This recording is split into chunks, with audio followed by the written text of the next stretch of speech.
ఒక బ్రేకింగ్ అంతోంది.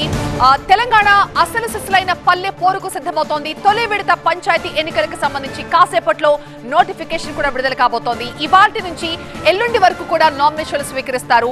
ఆ మరుసటి రోజు అంటే ఈ నెల 30న నామినేషన్లు పరిశీలిస్తారు. నామినేషన్ల ఉపసంహరణకు డిసెంబర్ 3 వరకు గడువు ఉంటుంది.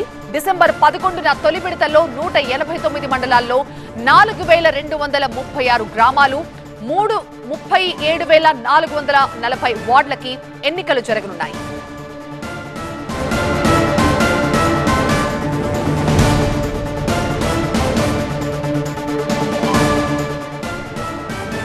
మా ప్రతినిధి ఎలేందర్ మనకి లైవ్ లో జాయిన్ అవుతున్నారు మరింత సమాచారంతో. ఎలేందర్, ఈ ఫస్ట్ ఫేజ్ పంచాయతీ ఎన్నికలకు సంబంధించి మరి కాసేపట్లోనే నోటిఫికేషన్ అంటున్నారు.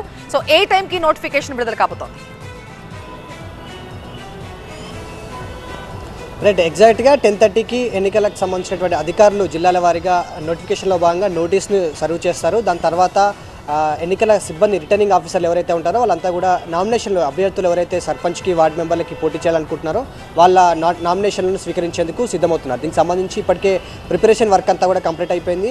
ఇటు అబ్జర్వర్లకు కావచ్చు, లా అండ్ ఆర్డర్ విషయంలో భద్రతాపరమైనటువంటి విషయాలపైన కూడా ఇప్పటికే వీడియో కాన్ఫరెన్స్లు, టెలికాన్ఫరెన్స్ల ద్వారా ఎన్నికల కమిషన్ అన్ని జాగ్రత్తలు సూచనలు కూడా చేసినటువంటి నేపథ్యంలో మరికొద్దిసేపట్లో 10:30 నుంచి ఈ ప్రాసెస్ అంతా కంప్లీట్ చేసుకొని 10:30 నుంచి నామినేషన్ల స్వీకరణ అనేది జరగబోతుంది. 189 మండలాలకు ఫస్ట్ ఫేజ్లో ఈ ఎన్నికలు జరగబోతున్నాయి. అంటే ఫస్ట్ ఫేజ్లో భాగంగా 189 మండలాలు జరగబోతున్నాయి ఎన్నికలు. దానికి సంబంధించి ఎన్నికలు డిసెంబర్ 11న ఫస్ట్ ఫేజ్ ఎలక్షన్ ఉండబోతున్నాయి. మధ్యాహ్నం వరకు, ఆ రోజు ఉదయం 7 నుంచి మధ్యాహ్నం 1 గంట వరకు ఎన్నికలు ఉంటాయి.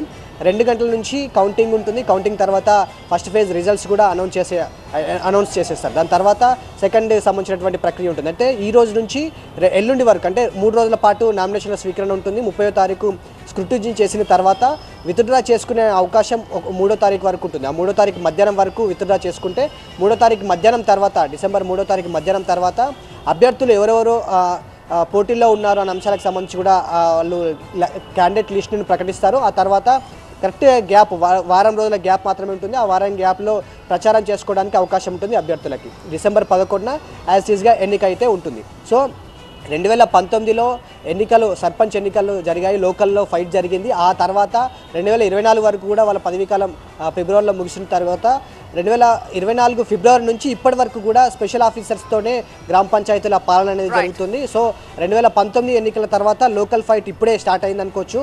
సో ఈ రోజు నుంచి డిసెంబర్ 20 వరకు కూడా ఈ హడావిడి గ్రామాల్లో, పల్లె వాతావరణంలో ఒక లోకల్ ఫైట్కి సంబంధించినటువంటి హడావిడి అయితే కనిపించనుంది. Right Elender, thank you.